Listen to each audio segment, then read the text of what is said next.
बोला भारत माता की, भारत माता की वंदे।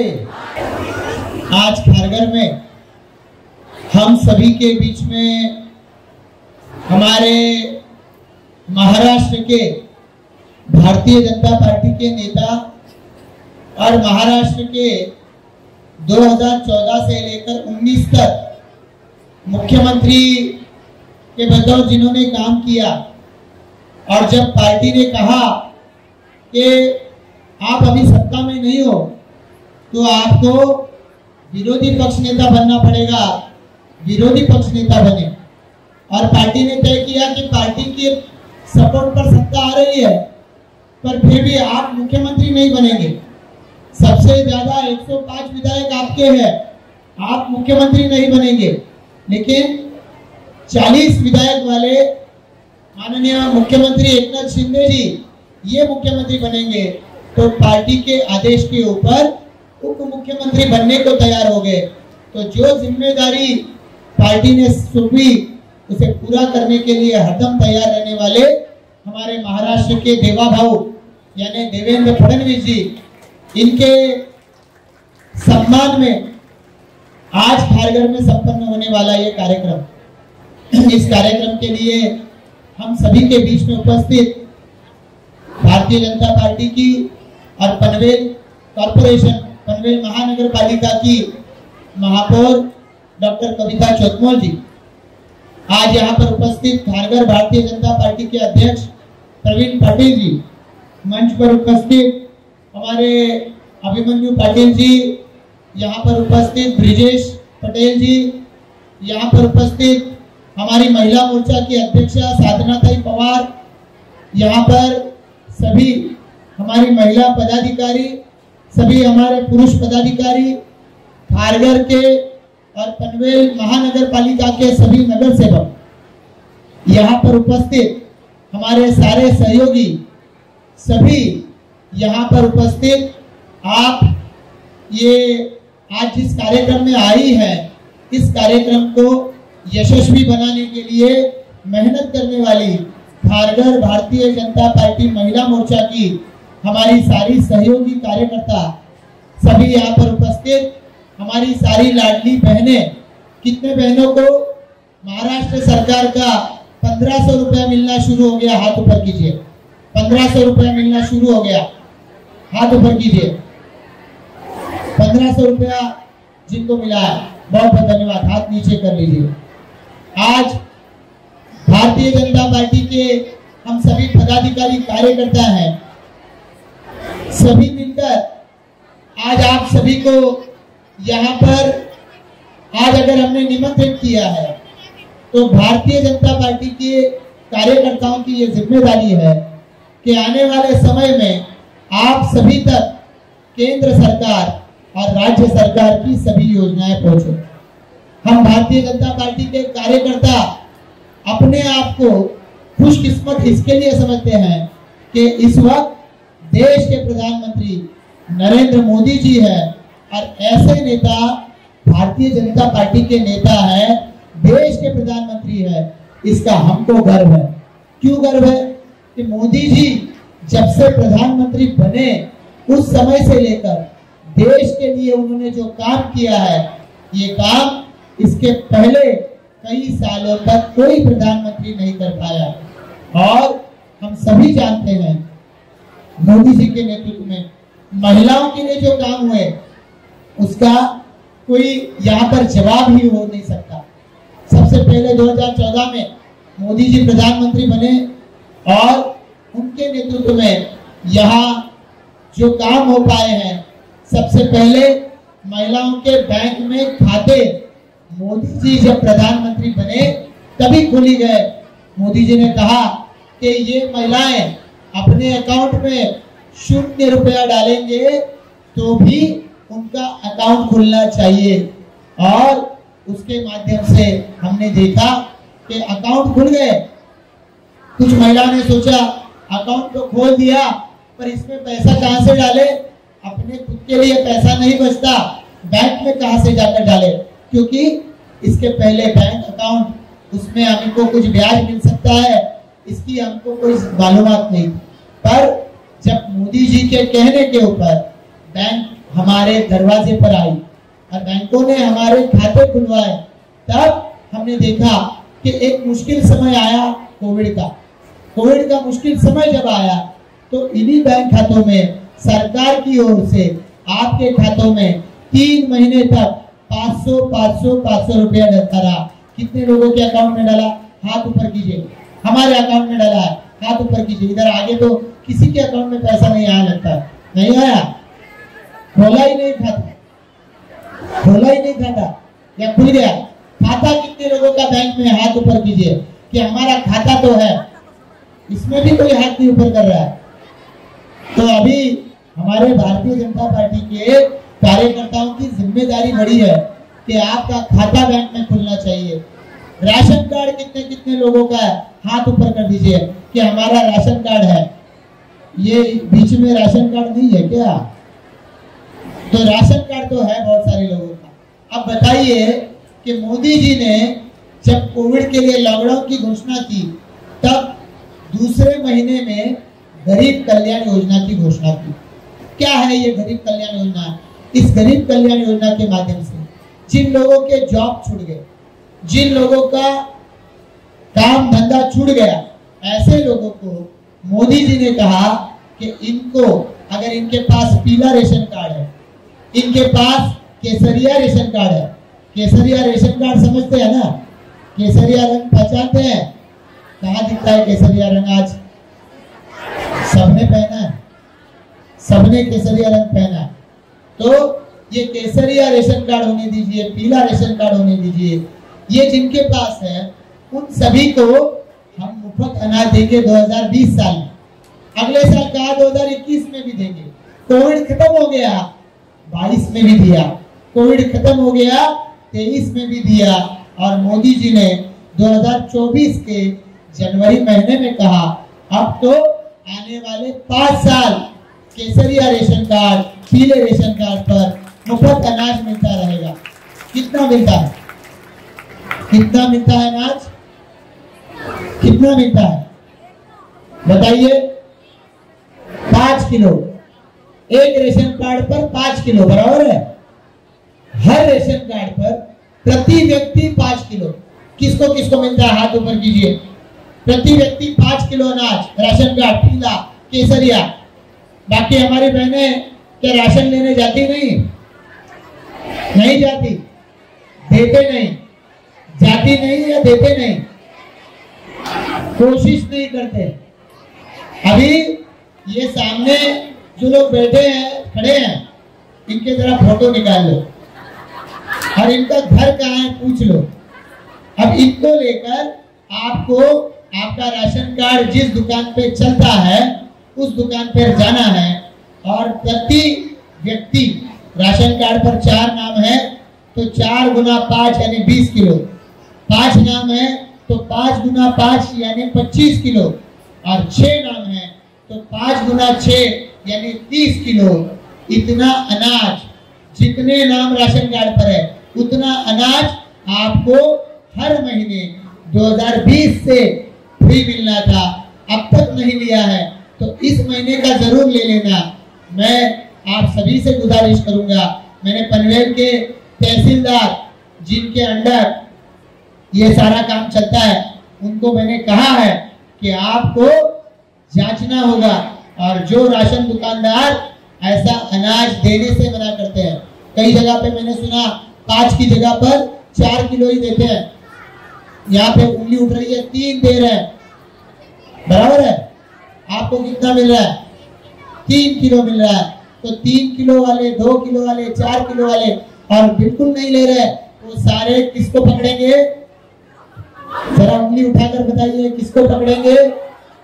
हाँ, तो ये ध्यान में रखिए। अब भारतीय जनता पार्टी के कार्यकर्ता होने के बतौर ये हमारी जिम्मेदारी है कि हम सिर्फ आपको योजनाएं बताएंगे नहीं, उन योजनाओं का लाभ भी आप सभी को दिलाकर रहेंगे।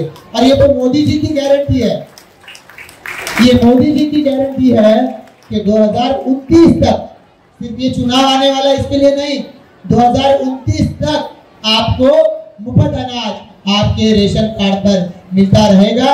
जो बहनें पिछले 15 साल से कम सालों में अगर यहाँ पर आकर बसी है और उनका रेशन कार्ड अगर नहीं है तो राशन कार्ड बना ले, उनका रेशन कार्ड उधर का है तो उसको यहाँ का बना ले, और आपको ये अनाज बराबर से दुकान पर मिलता रहेगा।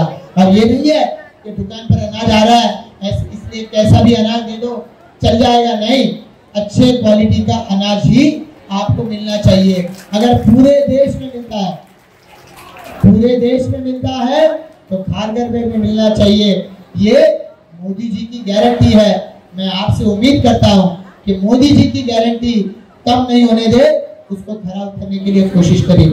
हम भारतीय जनता पार्टी के कार्यकर्ता, हम सभी को कोविड जब आया था तो कोविड के समय में हमको कहा गया था, हमारे भारतीय जनता पार्टी के अध्यक्ष है, हिमाचल प्रदेश से हैं जेपी नड्डा जी, जेपी नड्डा जी ने हमें कहा कि लोगों का खाना पीना बंद हो गया, काम बंद हो गया, तो ऐसे परिवारों को खाने की जरूरत है, तो तैयार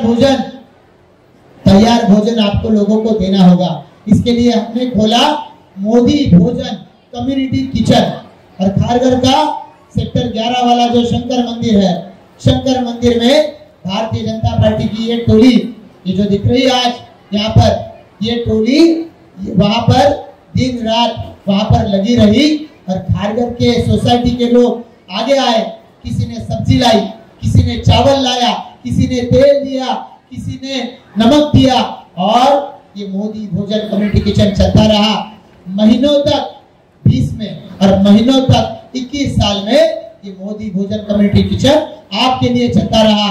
और आपके बीच में रहने वाले जो लोग हैं, जो कहीं जाकर मांग तो नहीं सकते, ऐसे लोगों की मदद भारतीय जनता पार्टी के कार्यकर्ता को करने का आदेश प्रधानमंत्री मोदी जी ने, जेपी नड्डा जी ने दिया था, उसका पालन भारतीय जनता पार्टी की ये हमारी टीम करती रही है। अब आप सोचिए कि बीच में हमारी कुछ महिलाएं खड़ी है क्योंकि बैठने को जगह नहीं है, इनको तो कुर्सियां ला रहे थे ऊपर, पर मैंने कहा कि कुर्सियां मत लाओ, रखो नीचे, थोड़ा टाइम हम खड़े रहते हैं। अब हमारे खड़े रहने का टाइम आया है, तो ये खड़े रहकर हम आपकी सेवा करना चाहते हैं। और ये नहीं है कि भारतीय जनता पार्टी चुनाव आने के समय सेवा करती है, हर दम 365 दिन भारतीय जनता पार्टी लोगों के सेवा कार्य में जुड़ी है। मैंने मोदी जी के बारे में बताया, आपके खाते खुले तो कोविड के 3 महीने आपको वहां पर 500 रुपए आपके अकाउंट पर आए। मोदी जी ने जाहिर किया अनाज मुफ्त मिलेगा, वो मुफ्त अनाज आपको हम दिला कर रहेंगे। उसके साथ साथ मोदी जी ने जाहिर किया हम मुफ्त में शौचालय देना चाहते हैं, शौचालय आपको मिला। उन्होंने कहा जिनके पास गैस के सिलेंडर नहीं है आपको गैस का सिलेंडर दिया जाएगा। उन्होंने कहा घर जिनके पास पक्का मकान नहीं है उनको अब सब्सिडी दी जाएगी, घर खरीदते वक्त 2,67,500 रुपए की सब्सिडी। जिनके पास अपना खुद का मकान नहीं है वो जब अपना मकान लेंगे तो उनको मिलने की शुरुआत हो गई। जब कोई हमारी बहन जब वहां पर पेट से होती है तो उसको उसके पेट में रहने वाला बालक, चाहे लड़का होने दीजिए लड़की होने दीजिए, वो बालक का खाने पीने का ध्यान रखा जाए, उसके लिए प्रधानमंत्री मातृवंदन योजना के माध्यम से 5,000 रुपए आपको वहां पर दिए जाते हैं सरकार के माध्यम से।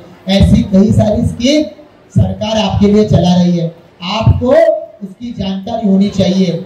मैं आप सभी से गुजारिश करूंगा कि हम सभी यहाँ तक तो पहुंचे, थोड़ी कहीं ना कहीं हवा कम है तो कोई अपने ही पल्लू का पंखा चला रहा है, यहाँ पर हमारी बहनें पर यहाँ तक पहुंची है।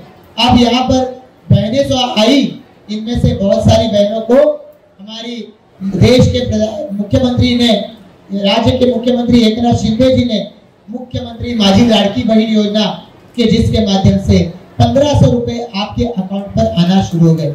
आज ये 1500 रुपए क्या कर सकते हैं, हमारी बहन डॉक्टर कविता चौधरी जी ने बताया कि आमतौर पर ये पैसे अगर हमारे लाडले भाइयों के अकाउंट पर आते तो वो खुद के लिए कुछ कपड़े वपड़े सिलाते, खुद के लिए कुछ यहाँ पर अच्छा मोबाइल वगैरह ले लेते, पर जब हमारी बहनों के खातों में पैसे आते हैं तो अपने लिए सिर्फ खरीदारी नहीं करती, वो अपने परिवार का सोचती है, परिवार के भविष्य के लिए वो बचत करती है, परिवार के लोगों के सेहत के लिए वो कोई अच्छा निर्णय लेती है।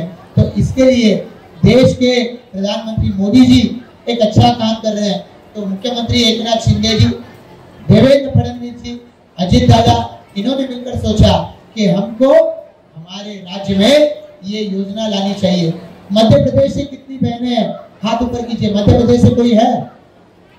मध्य प्रदेश से, तो मध्य प्रदेश में वहां के मुख्यमंत्री थे भारतीय जनता पार्टी के शिवराज सिंह चौहान।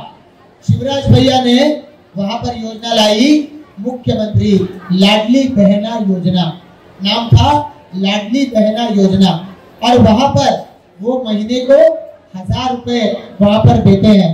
और जब उस योजना का फायदा देखा कि महिलाएं अपने पैरों के बलबूते खड़ी हो रही है, महिलाएं अपने जरूरत की चीजों के लिए किसी के आगे हाथ नहीं फैला रही है, तो देवेंद्र फडणवीस जी को लगा कि हमें भी ऐसी योजना हमारे महाराष्ट्र में लानी चाहिए।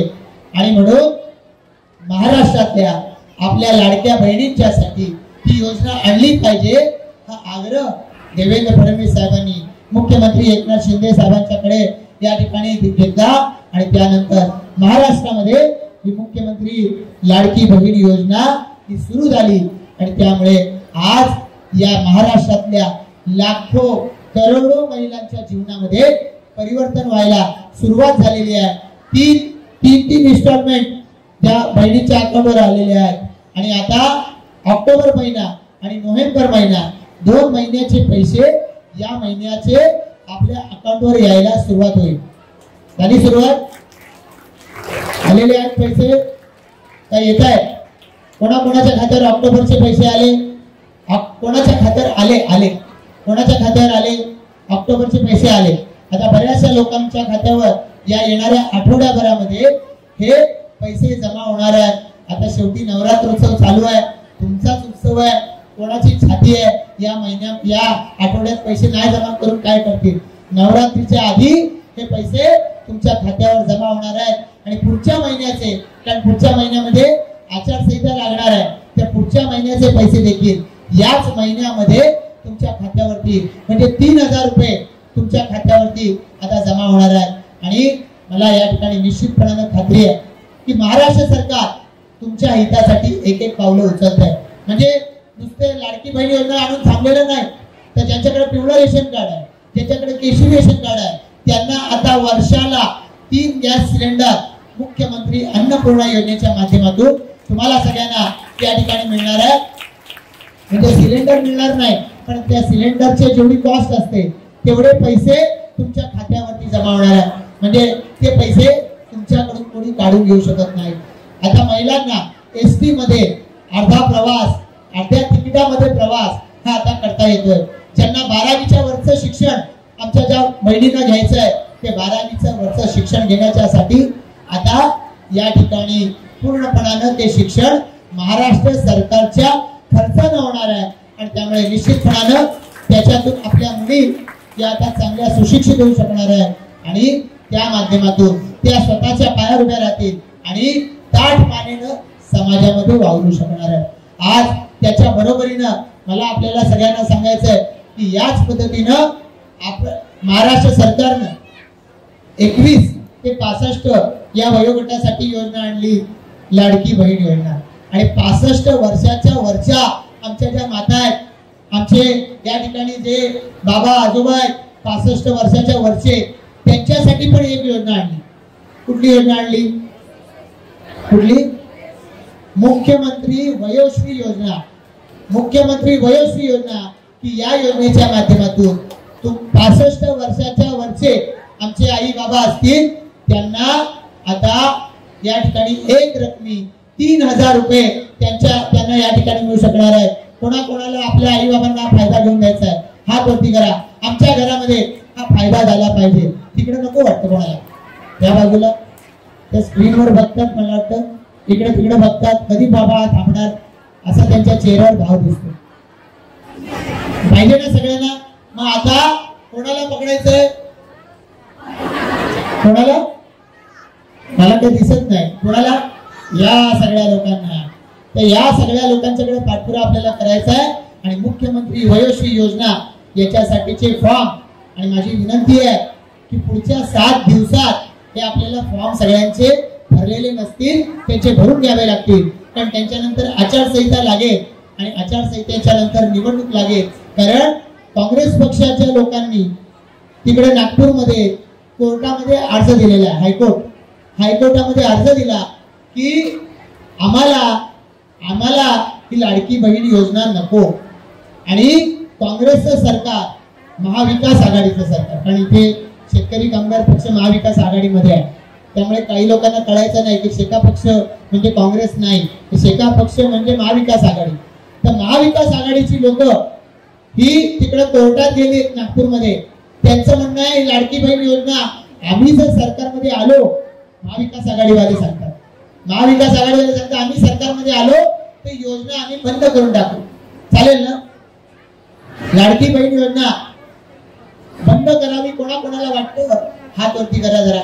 ही बंद करा योजना, आणि ही योजना चालूच राहिली पाहिजे असं कोणाला वाटतं त्यांनी हात वरती करा की योजना चालूच राहिली पाहिजे. जरा मागं बघावं, माझ्याकडे बघून काय होणार आहे तुमचं? कोणा चालू राहिली पाहिजे कोणाकोणाला वाटतं? हात वरती करा. एवढ्या सगळ्या जणींना, आमच्या भगिनींना जर वाटतं की योजना चालू राहिली पाहिजे तर त्याच्यासाठी एक काम तुम्हाला करावं लागेल. का येणाऱ्या विधानसभा निवडणुकीमध्ये भारतीय जनता पार्टी आणि महायुतीचं सरकार या राज्यामध्ये परत निवडून आलं पाहिजे. याच्यासाठी तुमचा आशीर्वाद एकनाथ शिंदे साहेब, देवेंद्र फडणवीस साहेब, दादा यांना तुमचा आशीर्वाद पाहिजे. देवेंद्र फडणवीस साहेब या राज्याचे मुख्यमंत्री 5 वर्ष राहिले आणि या 5 वर्षामध्ये या महाराष्ट्राच्या विकासासाठी त्यांनी काम केलंय. मराठवाडा असू द्या, विदर्भ असू द्या, त्याचबरोबरीनं पश्चिम महाराष्ट्र असू द्या, खानदेश असू द्या, कोकण असू द्या, मुंबई असू द्या, प्रत्येक प्रदेशाच्या विकासासाठी देवेंद्र फडणवीस साहेब काम करतायत. आता आपल्या परिसरामध्ये इथं एअरपोर्ट येतोय. हा एअरपोर्ट इथे आला तर पुढच्या 5 वर्षात मी तुम्हाला सांगतो आपल्या इथे नोकऱ्यांचा पूर येणार आहे, पूर. आणि त्याच्या माध्यमातून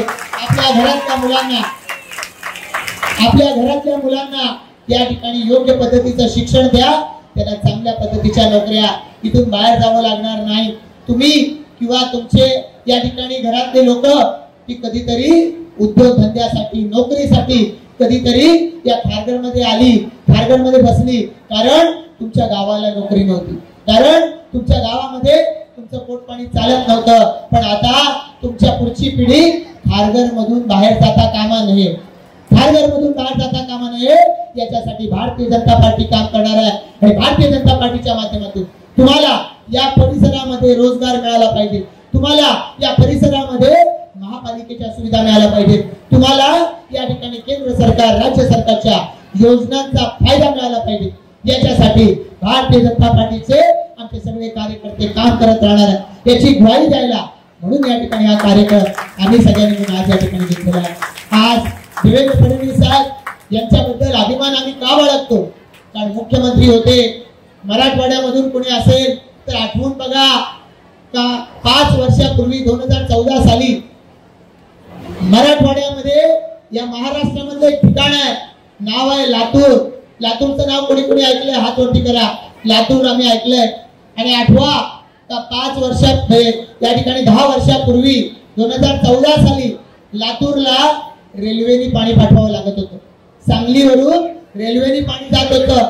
पनवेलच्या रेल्वे स्टेशनवर आम्ही तिथं पाण्याच्या बाटल्या टाकत होतो की जाऊ दे, त्यांच्याकडे दुष्काळ पडलाय, पाणी नाहीये त्यांच्याकडे.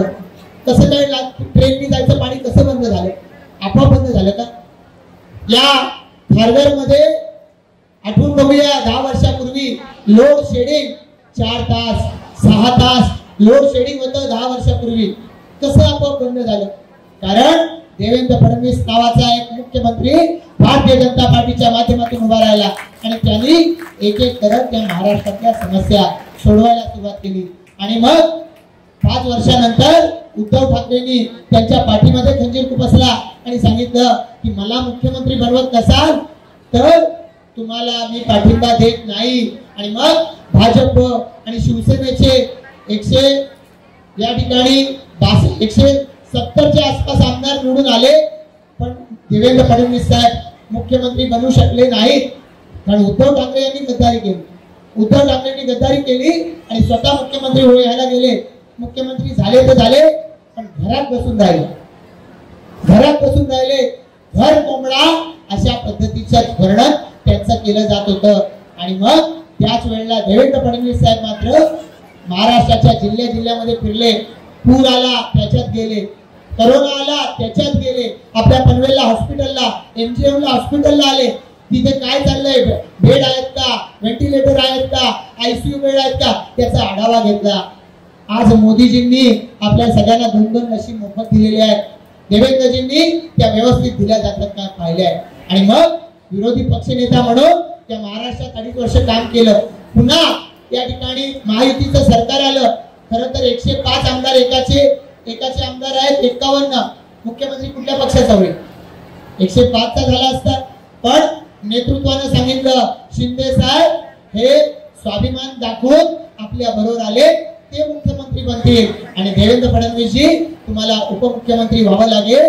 आणि हा नेता, आपल्या सगळ्यांचा नेता इतका दिलदार आहे, इतका या ठिकाणी भारतीय जनता पार्टीच्या नेत्यांचा मान सन्मान ठेवणार आहे की त्यांनी सांगितलं मुख्यमंत्री नाही उपमुख्यमंत्री व्हा. उपमुख्यमंत्री झाले आणि गृहमंत्री बनून या महाराष्ट्रातल्या आया बहिणींच्या सुरक्षिततेसाठी त्यांनी काम केलंय.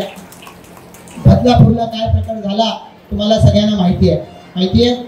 बदलापूरला एक चिमुरडी शाळेत जाणारी मुलगी, तिच्यावर अत्याचार करणारा तो नराधम, तो ताठ मानेने समाजामध्ये जगू कसा शकतो?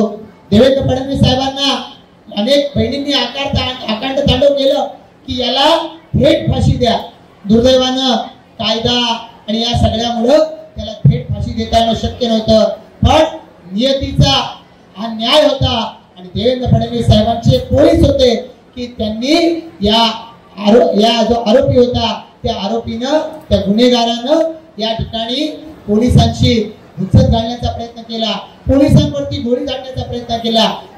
तात्काळ त्या ठिकाणी त्याचं एन्काउंटर झालं आणि त्या ठिकाणी तो नराधम मानला गेलेला आपण पाहिला. असा गृहमंत्री या महाराष्ट्राला पाहिजे. नाहीतर त्या महाविकास आघाडीच्या काळात जो गृहमंत्री होते अनिल देशमुख 100 कोटी रुपये महिन्याला पाहिजे म्हणून या ठिकाणी पोलीस कमिशनरला सांगितलं. शेवटी तुरुंगात गेले, तुरुंगात जावं लागलं आणि तुरुंगात जाणारा गृहमंत्री सुद्धा त्या महाराष्ट्राने पाहिलाय. आणि या उलट महाराष्ट्राच्या हितासाठी महाराष्ट्रभर प्रवास करणारा, तुमची आमची काळजी घेणारा असा एक सक्षम असा गृहमंत्री उपमुख्यमंत्री देवेंद्र फडणवीस साहेबांच्या रूपानं या महाराष्ट्राला मिळालाय. त्याचा तुम्हाला आम्हाला अभिमान आहे.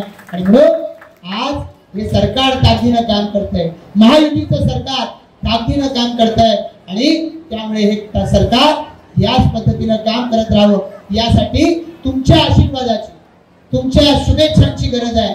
आज या ठिकाणी मी तुम्हाला एक विनंती करणार आहे, देवेंद्र फडणवीस साहेब यांचं नेतृत्व या महाराष्ट्राला जर पुन्हा यावं असं वाटत असेल तर तुमच्या सगळ्यांचे आशीर्वाद देवेंद्र फडणवीस साहेबांना मिळाले पाहिजे.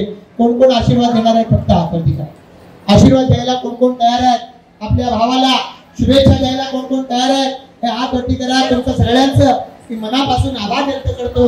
आणि या देशाचे पंतप्रधान नरेंद्र मोदीजी या देशासाठी काम करतात.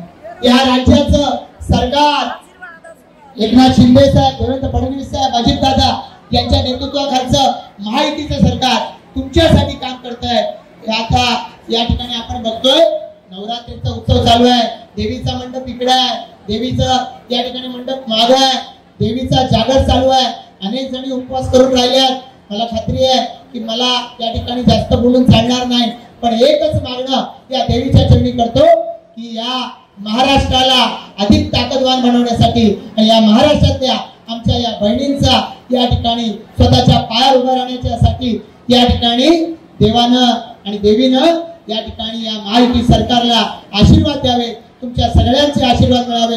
आणि तुमच्या आशीर्वादानं या ठिकाणी एकनाथ शिंदे साहेब, देवेंद्र फडणवीस साहेब, दादा यांना उदंड आयुष्य देवी मातेनं द्यावं, चांगलं आरोग्य द्यावं आणि तुम्हा सर्वांना सुद्धा देवी मातेनं उदंड आयुष्य द्यावं, तुमच्या परिवाराला त्या ठिकाणी चांगलं आरोग्य मिळावं, उदंड आयुष्य मिळावं, इतकीच प्रार्थना देवीच्या चरणी या निमित्तानं करून थांबतो. जय हिंद, जय महाराष्ट्र.